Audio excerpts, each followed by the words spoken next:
Vamos lá, pessoal, vamos retomar nossa aula, vamos continuar. Nós paramos lá no início da ação de execução por quantia certa. Vamos então retomar.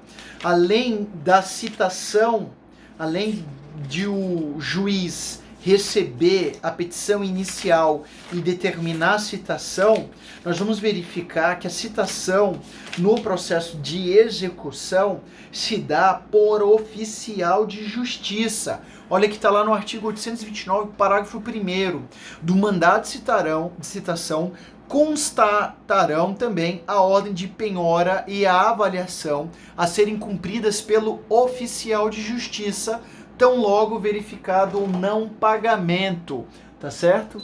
Então vamos lá. Primeiro, citação em execução é por oficial de justiça. Não é por AR, não é por e-mail, é por oficial de justiça, tá certo? Beleza? Isso por quê? Porque já no momento em que é feita a citação, o oficial de justiça já fica de olho e, caso não haja o pagamento no prazo de 3 dias, ele vai novamente ao endereço da pessoa executada e já identifica ali quais são os bens que ele pode já penhorar. E olha só que o parágrafo 2º diz. O parágrafo 1º, a ordem de penhora e avaliação a serem cumpridas pelo oficial de justiça, tão logo verificado não pagamento no prazo assinalado. Ou seja, o oficial sai, faz a citação, entrega a contrafé da petição inicial executória, lê a inicial, explica para o executado, registra ali na certidão, pega a assinatura do executado, perfeito. Explica para ele, senhor executado, o senhor tem 3 dias para o pagamento espontâneo dessa dívida. Se o senhor não pagar daqui a 3 dias, eu retorno para a realização da penhora, tá? Lembrando que a penhora é a formalização, é a identificação de qual bem do patrimônio do executado vai cair a satisfação, vai servir para a satisfação da dívida. Vai ficar vinculado ao processo, vai ser retirado já do executado e vai servir para a satisfação do débito. Beleza? Veja bem, parágrafo 2º, a penhora recairá sobre os bens indicados pelo exequente, salvo se outros forem indicados pelo executado e aceitos pelo juiz, mediante demonstração de que a constrição proposta lhe será menos onerosa e não trará prejuízo ao exequente. Ou seja, isso aqui é a concretização do princípio da menor onerosidade da execução. Beleza? Veja bem, olha só o que está escrito lá no artigo 836 do CPC. Não se levará a efeito a penhora quando ficar evidente que o produto da execução dos bens encontrados será totalmente absorvido pelo pagamento das custas da execução. Se naquele momento que o oficial de justiça retornar à residência do executado para realizar a penhora do que se ele encontrar ali de bens penhoráveis que possam estar vinculados ao processo, se ele perceber que forem bens de valor abaixo, de valor que sequer sejam suficientes a arcar com as custas da execução, ele relata isso em certidão e ele nem realiza a penhora, tá certo? Gente, e olha só que o parágrafo 1º do 836 diz: quando não encontrar bens penhoráveis, independentemente de determinação judicial expressa, ou seja, o oficial de justiça não precisa nem solicitar, nem esperar, ele pode fazer de ofício prontamente o oficial de justiça descreverá na certidão os bens que guarnecem a residência ou o estabelecimento do executado quando este for pessoa jurídica. Elaborada a lista, o executado e seu representante legal será nomeado depositário provisório de tais bens até ulterior determinação do juiz. Ou seja, ele vai passar a ser depositário.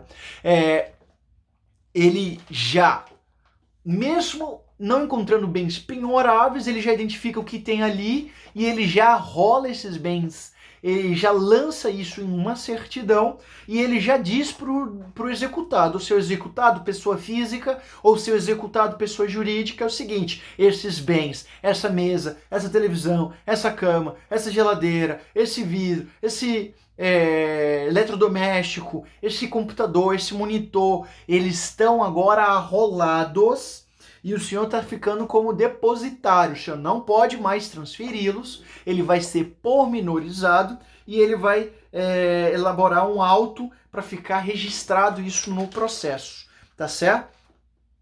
Então vamos lá retornar. E se, por acaso, depois da citação, o executado simplesmente não estiver presente por ocasião do retorno do oficial de justiça? O artigo 830 diz o seguinte: se o oficial de justiça não encontrar o executado, arrestar-lhe-á tantos bens quanto bastem para garantir a execução. Ou seja, ele deveria fazer isso em relação à penhora.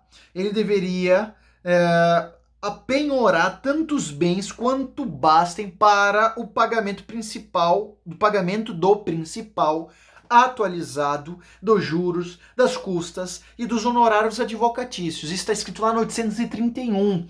Mas e se quando o oficial de justiça retornar, ele não encontrar o executado?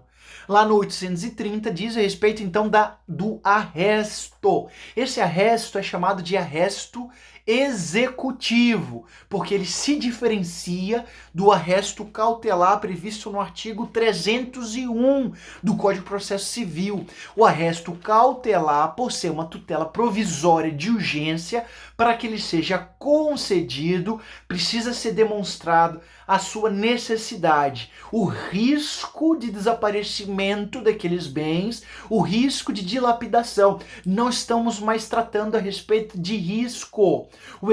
O oficial de justiça, quando retorna, independentemente de um juízo de probabilidade indicar a existência de um risco de o executado desaparecer com esses bens, o oficial de justiça já arrola esses bens em arresto executivo. Aqui é interessante perceber que não é necessário autorização judicial, pois é uma medida, uma diligência que deve ser realizada de ofício, prontamente pelo oficial de justiça. É dever do oficial de justiça previsto em lei no artigo 830, tá certo?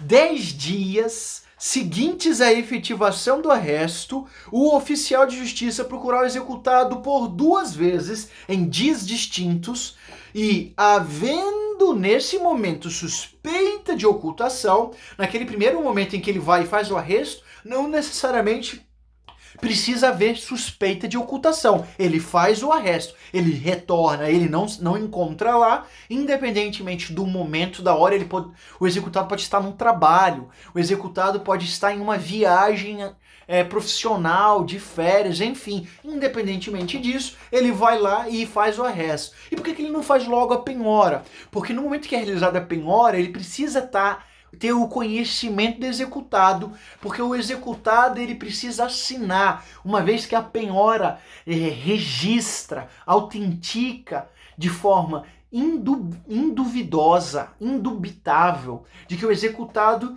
ficou sabendo que aquele bem agora está vinculado ao processo, de modo que, caso ele venha a alienar esse bem, isso pode caracterizar fraude à execução, que é uma das modalidades de ato tentatório à dignidade da jurisdição, conforme nós vimos naqueles momentos maravilhosos em que nós podíamos conviver uns com os outros e não aqui por meio de vídeo, cada um na sua casa, eu não conseguindo ver vocês e tendo de dar aula por um celular. Não é a mesma coisa, isso me faz ficar com muita falta de vocês, tá bom? Mas voltando à aula, pra gente ser bem objetivo e rápido, porque esse momento exige isso. Então vamos lá. Havendo suspeita de ocultação, ele faz a citação com hora certa, caso ele não tenha feito sequer a citação no primeiro momento, ou seja, a legislação prevê expressamente a realização de citação por hora certa na execução, tá certo? É possível citação por hora certa no procedimento de execução. Veja bem, a citação por hora certa é uma das modalidades de citação ficta ao lado da citação por edital, quando a pessoa a ser citada ou citando busca de alguma forma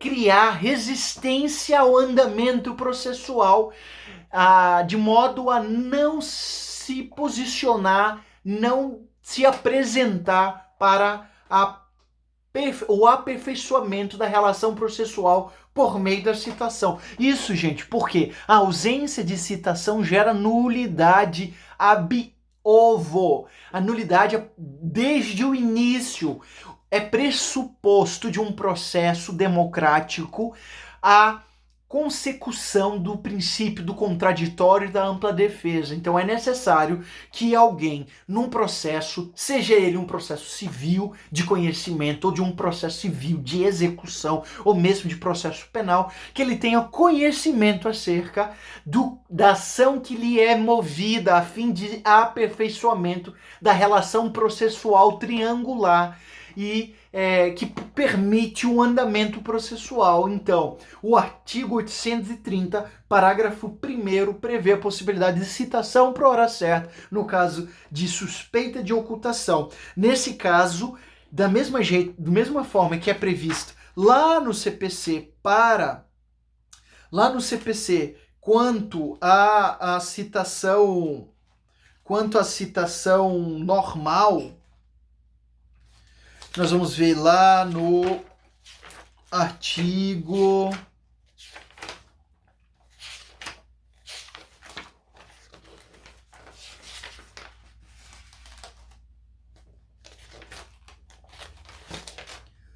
agora eu não vou conseguir encontrar, quer ver?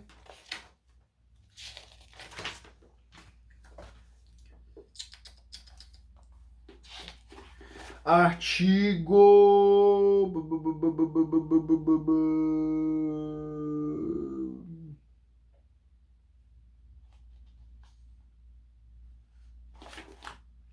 252, tá certo? E aí tem previsão expressa no 830, parágrafo 1º. Incumbe ao exequente requerer citação por edital uma vez frustradas a pessoal e com hora certa. Aperfeiçoada a citação, transcorrido o prazo de pagamento, o arresto converter-se-á em penhora, independentemente de termo.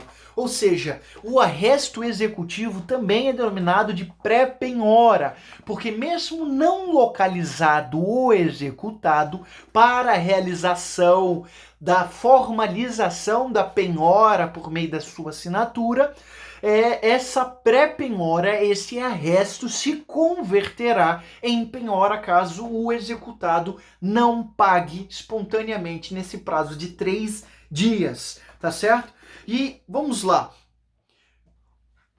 O que pode ser sujeito a penhora? Tudo pode ser sujeito a penhora. Em regra, tudo pode ser sujeito a penhora, só que toda regra tem a sua exceção. E por isso o artigo 832 traz as exceções à penhorabilidade. O que não pode estar sujeito a penhora? Quais são os bens não sujeitos a penhoras? São os bens impenhoráveis e os bens inalienáveis, tá? O que diz que é inalienável é o direito material, é o direito civil, é o Código Civil, é o direito administrativo. Então o que é inalienável? Os bens públicos de uso comum, de uso especial, de uso dominical. Ou seja, os bens afetados. Os bens públicos afetados são impenhoráveis. Os bens tombados, isso lá pelo direito ambiental. Os bens tombados também são inalienáveis. Se eles estão tombados, eles não podem, eles estão fora do mercado de transferência, não pode ser vendido, não pode ser doado, tá certo? Ele tem ali uma finalidade, tem uma funcionalidade e, portanto, ele é inalienável. É possível também um contrato de doação em que haja uma previsão de inalienabilidade daquela pessoa. Aquela pessoa que recebe o bem em doação pode ali receber de forma inalienável. Isso pode acontecer também numa sucessão, quando aquele herdeiro legatário, no legado, aquele que dispõe do testamento, prevê ali, vou dispor em herança legatária a fulano, mas ele não poderá vender. Então ele faz essa disposição testamentária com essa previsão quanto à inalienabilidade daquele bem. Ou seja, se aquele bem é inalienável, aquele bem não pode ser expropriado. Tá certo?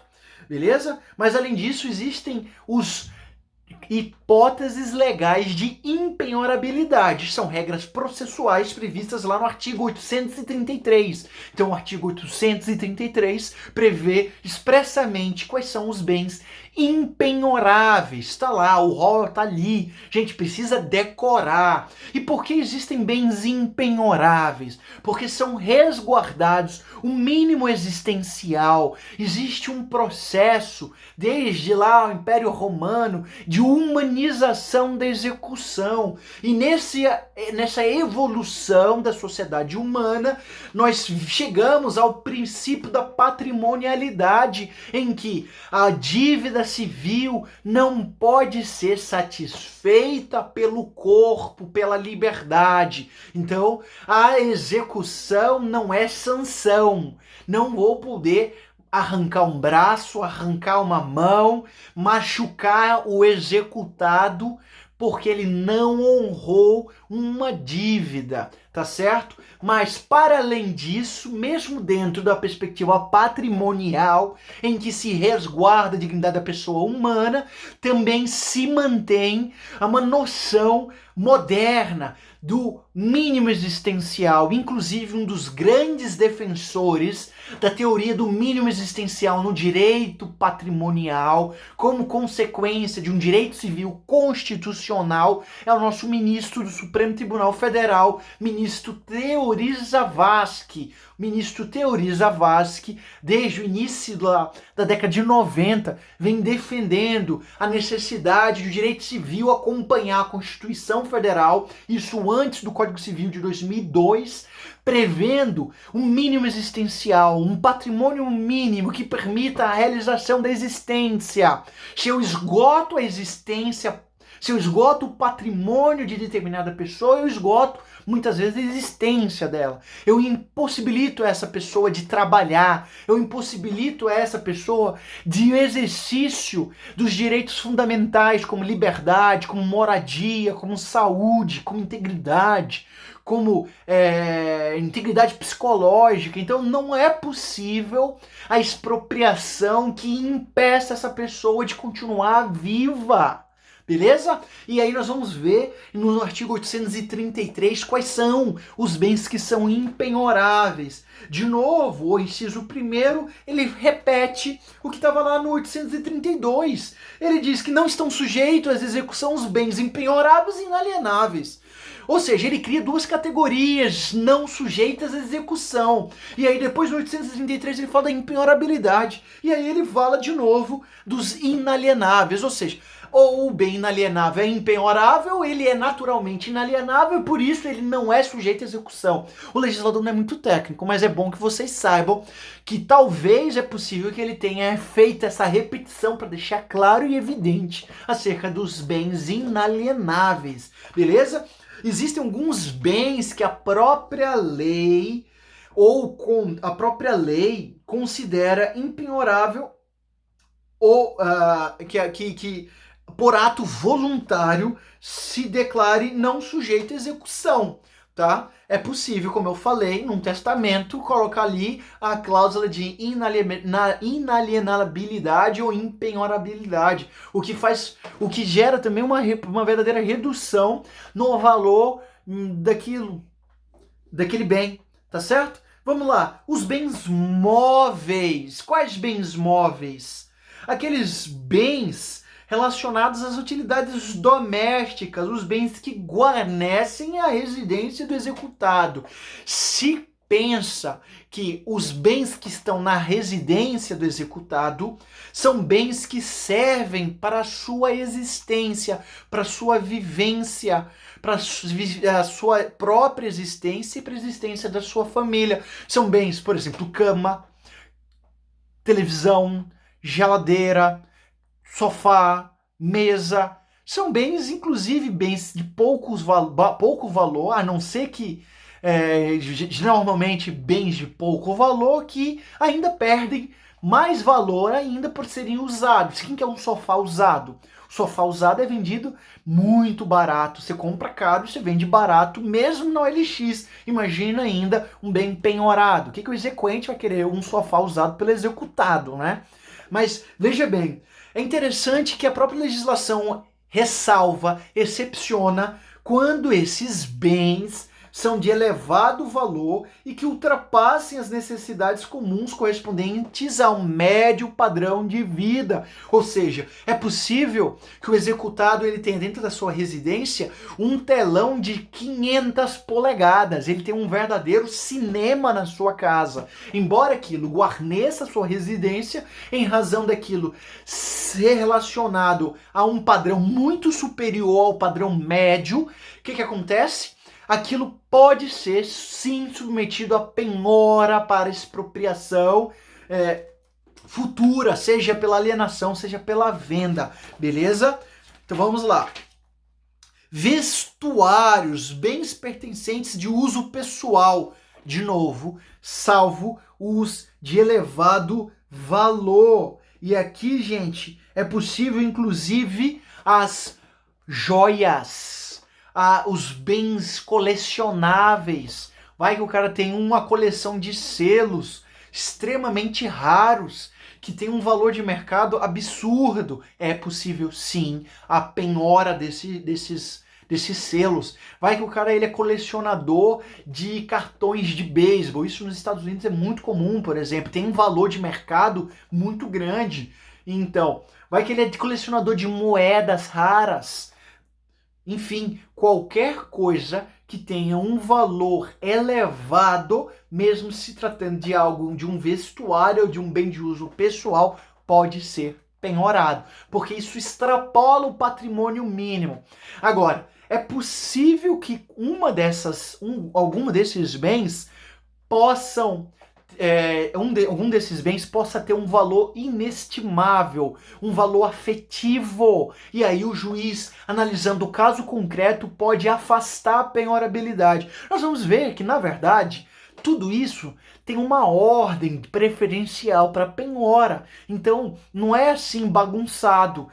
Vou pegar uma joia rara, vou pegar um selo, enfim. Nós vamos ver ali no 835 como é essa ordem dessa penhora, tá certo?